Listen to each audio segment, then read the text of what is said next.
오늘 함께 나눌 말씀은 창세기 4장 8절부터 15절까지의 말씀입니다. 거룩하신 하나님의 말씀입니다.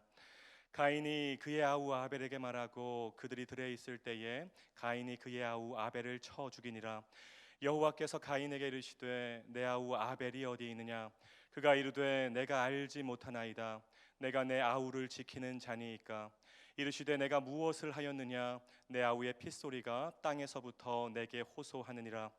땅이 그 입을 벌려 내 손에서부터 내 아우의 피를 받았은즉 내가 땅에서 저주를 받으리니 내가 밭을 갈아도 땅이 다시는 그 효력을 내게 주지 아니할 것이요 너는 땅에서 피하며 유리하는 자가 되리라. 가인이 여호와께 아뢰되 내 죄짐을 지기가 너무 무거우니이다. 주께서 오늘 이 지면에서 나를 쫓아내시온즉 내가 주의 낯을 배웁지 못하리니 내가 땅에서 피하며 유리하는 자가 될지라. 무릇 나를 만나는 자마다 나를 죽이겠나이다. 여호와께서 그에게 이르시되 그렇지 아니하다.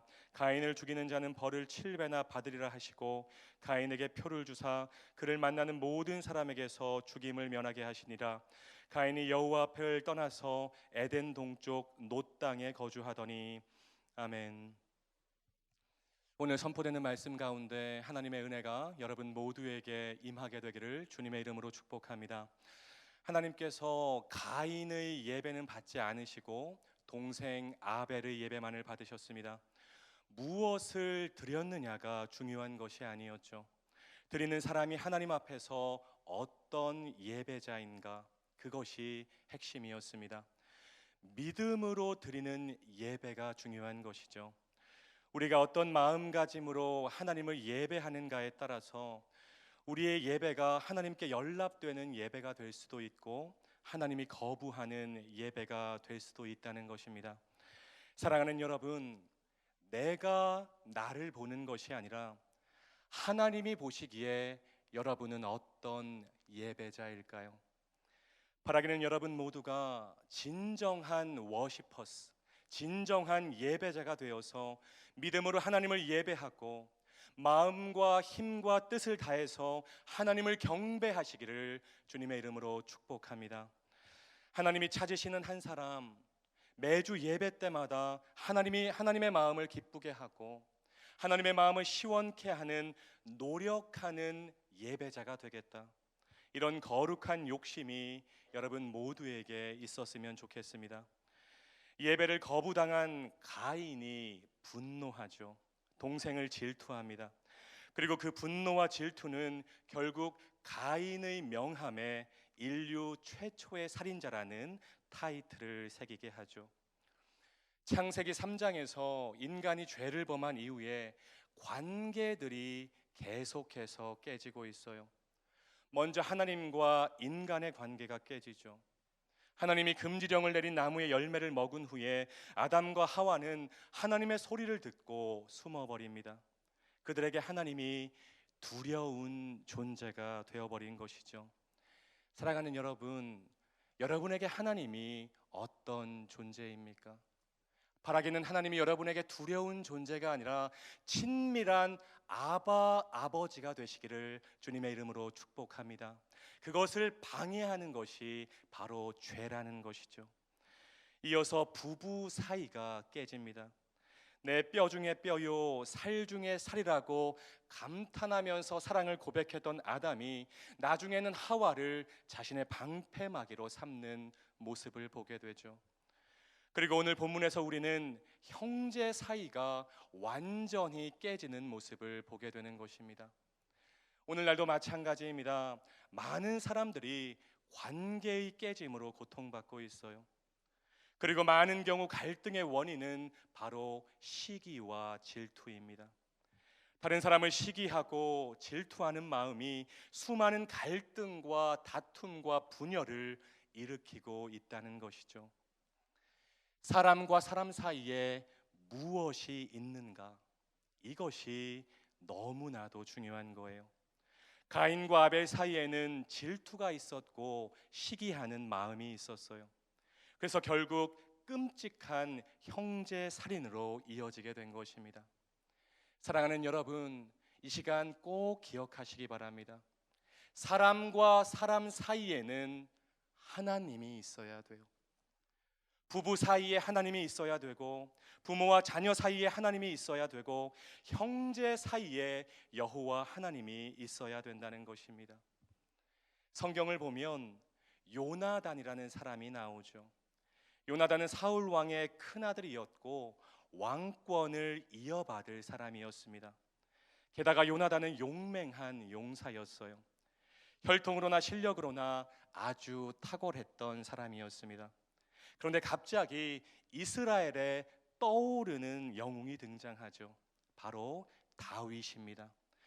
요나단 입장에서는 차기 대권을 위협할 만한 사람이 등장한 거죠. 요나단은 이런 다윗에 대한 질투심으로 다윗을 죽이려고 할 수도 있었어요.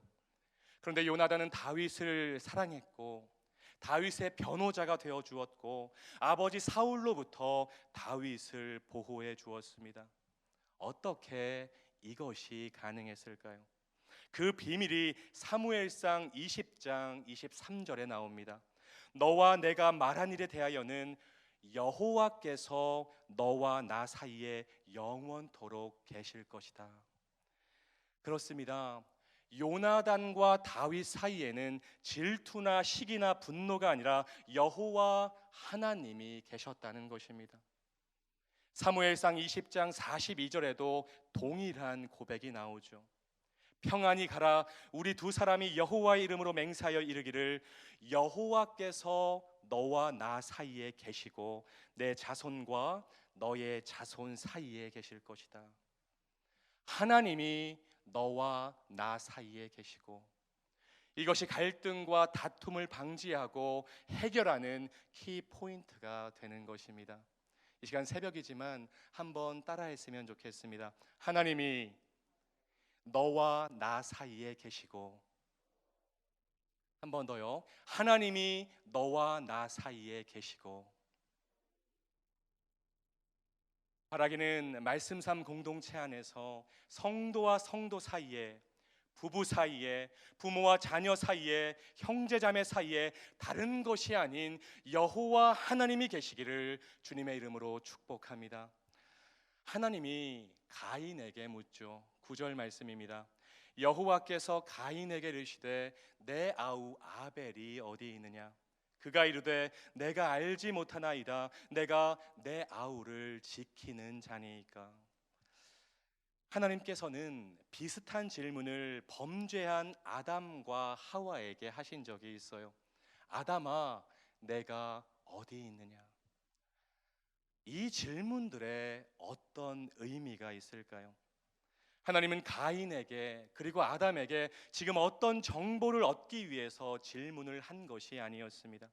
지금 하나님은 가인에게 자백하고 회개할 수 있는 기회를 주고 있는 거예요.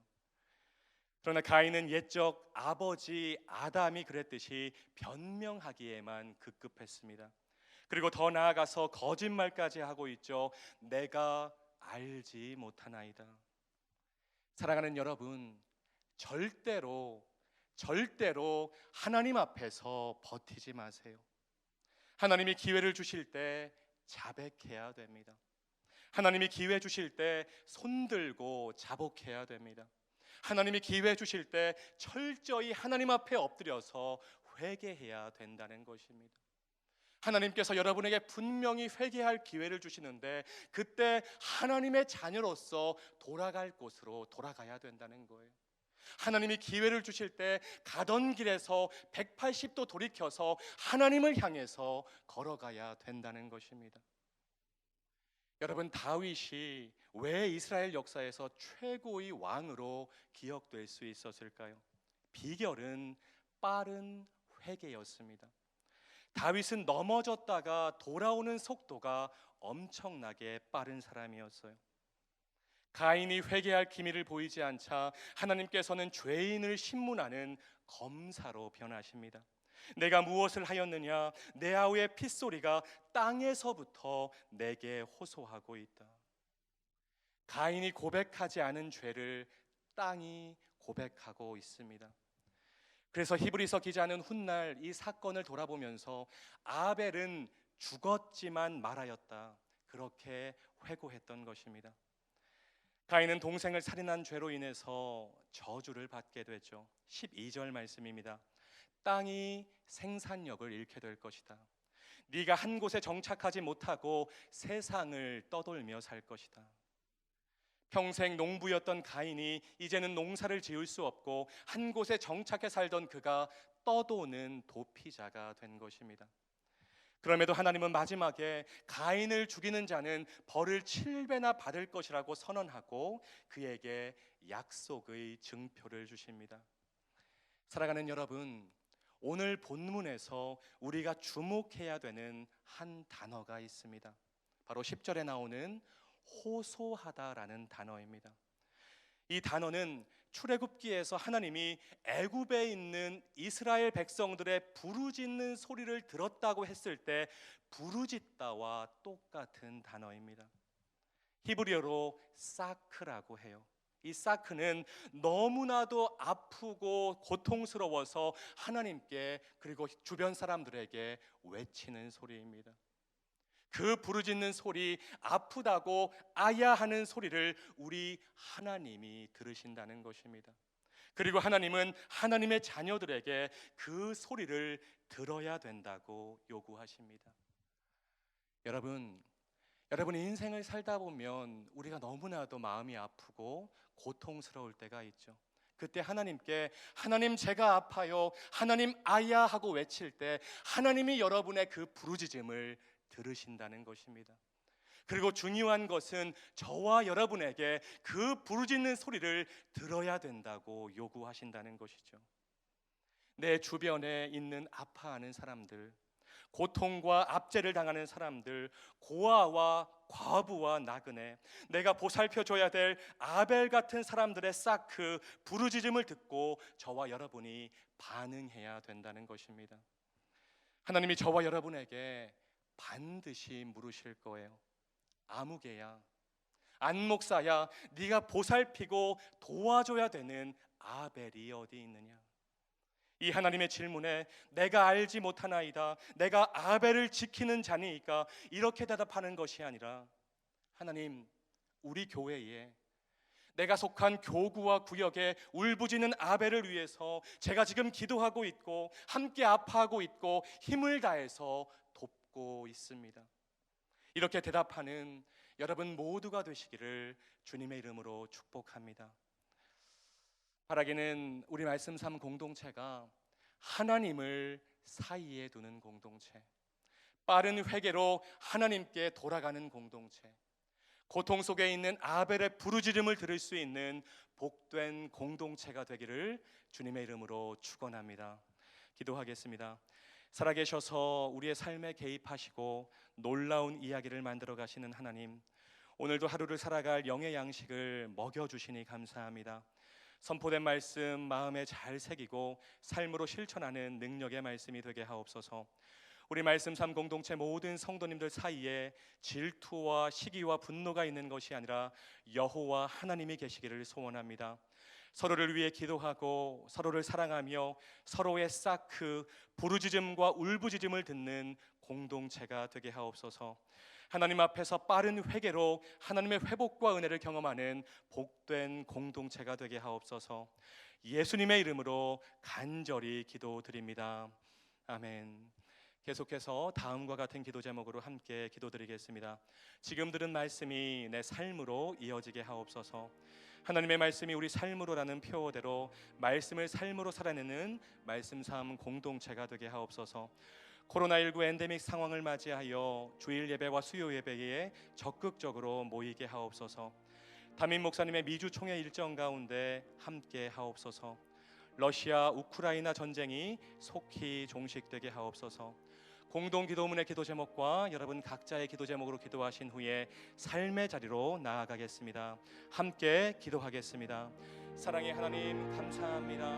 하나님, 오늘도 새벽을 깨우게 하여 주시고 살아있는 하나님의 말씀, 운동력 있는 하나님의 말씀으로 저희를 먹여주시니 감사합니다. 하나님, 오늘 들은 말씀 한 귀로 듣고 한 귀로 흘려버리는 말씀이 되지 않게 하여 주시고 우리의 삶에 실천하고 우리의 삶으로 이어지는 능력의 말씀, 레마의 말씀이 될 수 있도록 주님 아버지 인도하여 주시옵소서. 하나님 간절히 기도합니다. 우리 말씀 산 공동체 모든 성도님들 사이에 질투와 시기와 분노가 있는 것이 아니라 여호와 하나님이 계시기를 소원하고 기도하오니 하나님 성도님들 사이에 아버지와 부모와 자녀 사이에 그리고 형제자매 사이에 여호와 하나님이 계시는 축복을 누릴 수 있는 우리 말씀 삼 공동체 모든 성도님들 될 수 있도록 주님 아버지 인도하여 주시옵소서. 하나님 우리 안에 질투가 있을 때, 우리 안에 시기하는 마음이 있을 때, 공동체가 분열되